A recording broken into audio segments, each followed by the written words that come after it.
The second draft. Tilly Hendricks had rehearsed this moment for years.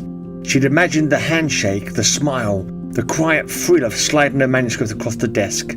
She'd imagined the editor leaning forward, eyes bright, saying, "This is extraordinary!"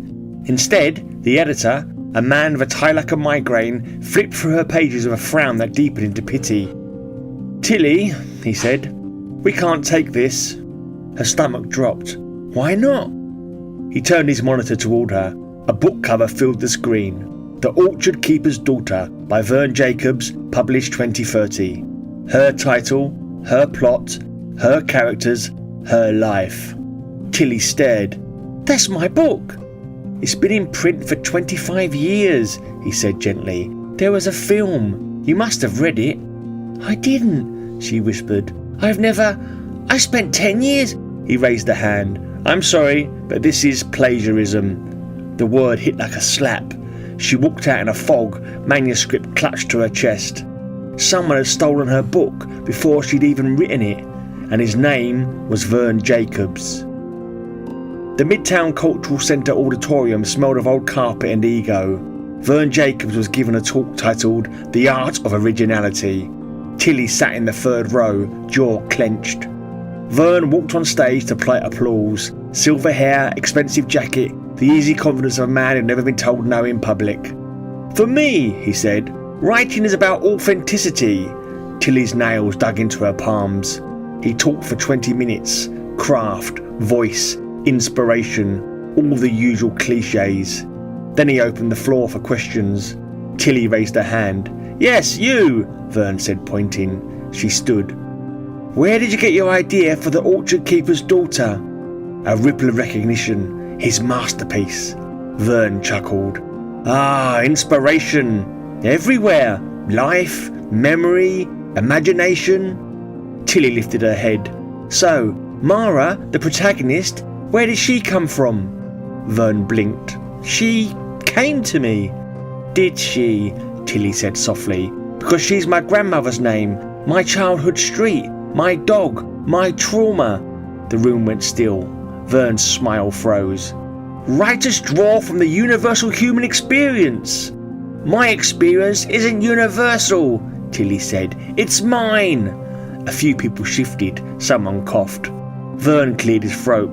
"I'm sure it's just coincidence. Next question, please." Tilly sat down. The sign-in line snaked through the lobby. Tilly waited, manuscript in her bag, pulse steady now. When she reached the table, Vern didn't recognise her. "Who should I make it out to?" he asked.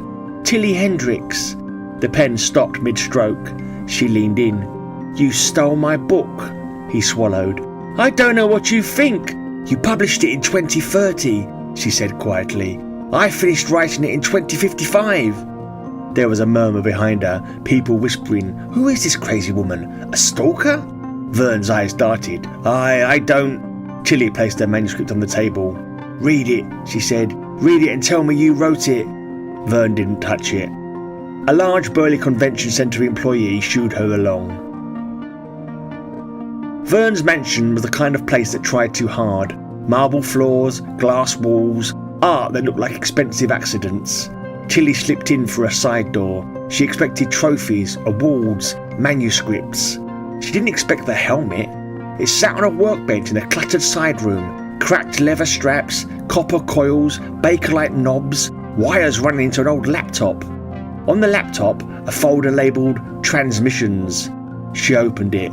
Timestamps, file transfers, documents sent. Jacob's first book, her characters, her life. A floorboard creaked behind her. "Tilly?" She turned. Vern stood in the doorway, pale, sweating. "You shouldn't be here." She pulled the gun from her coat. "You're going to tell me everything." Vern broke almost immediately. He was not built for pressure. "It was an accident," he babbled. "I first found the helmet in my uncle's garage in 2026, and then 30 years later I found it again and put it on, and suddenly I was talking to myself, and it was incredible, and I thought maybe I could..." "Steal a book?" Tilly said. He winced. "Borrow! I thought I'd borrow it! You stole my life!" He whimpered. She shoved the helmet at him. "Put it on." "What? Why?" She cocked the gun. He put it on. The device hummed. Lights flickered. The air thickened.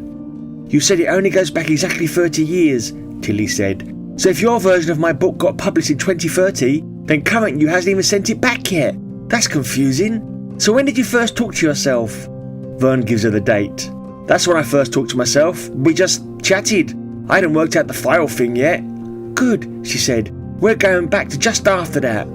"I don't know how to." She was already turning dials. "Did you even try? These dials look kind of self-explanatory to me." The helmet whined. A connection snapped open. "Hello? Is that me again?" 2026 Vern. Young, greedy, still buzzing from the first call. "Tell him to destroy the helmet," Tilly ordered. "But my money! I'll lose everything," current Vern stammered.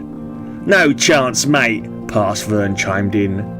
Tilly pulled a slim device from her pocket, a tablet that unfolded into a floating screen. Her fingers flew. "UK National Lottery results," she muttered. "Week of June the 14th, 2026. She thrust the screen in front of Vern's face. "Read him these numbers." "Right," he said into the helmet. It's me. Listen carefully. These are the winning lottery numbers for this week. Write them down." 2026 Vern whooped. "Are you serious?" "Very," Tilly said under her breath. When the numbers were done, she leaned toward the mic. "Now tell him to destroy the helmet." 2026 Vern. "What? Why? This thing is amazing." Tilly said, "Look, I just made you a millionaire. Isn't that enough for you? Wait till after the draw is made, and when you see all that cash, destroy the helmet." "Do it, Vern, please," Vern said. In 2026, young Vern waited until the numbers came up, then he got his hammer out. But instantly, in the present, the helmet fractured, cracked, split, fell apart. The timeline shivered. Vern gasped as reality rearranged itself. His shelves of prestigious literary awards vanished. His framed masterpieces blinked out. The room shifted, not into poverty, but into chaos. Cozy chaos. Walls lined with lurid covers. Captain Kronos and the Amazons. Captain Kronos versus the Martian Pope. Captain Kronos and the Time Tarts of Trafalgar. A framed photo of Vern at a sci-fi convention, grinning beside someone in a rubber alien suit. A trophy shaped like a ray gun. On his desk stood an old typewriter. On the page, Captain Kronos and the Clockwork Nuns of Naples, Chapter 7, in which Kronos loses his trousers again. Vern stared. Memories collided in his head. The stolen books, the fake genius, the awards he hadn't earned. And now, lottery winnings, a publishing house, a cult favourite pulp series. Fans who loved him for exactly what he was, a hack with enthusiasm. He let out a breath that sounded suspiciously like relief. "Oh," he said. "Oh, this is much better." Tilly smacked him across the face with her manuscript. "You could have done that yourself, you idiot."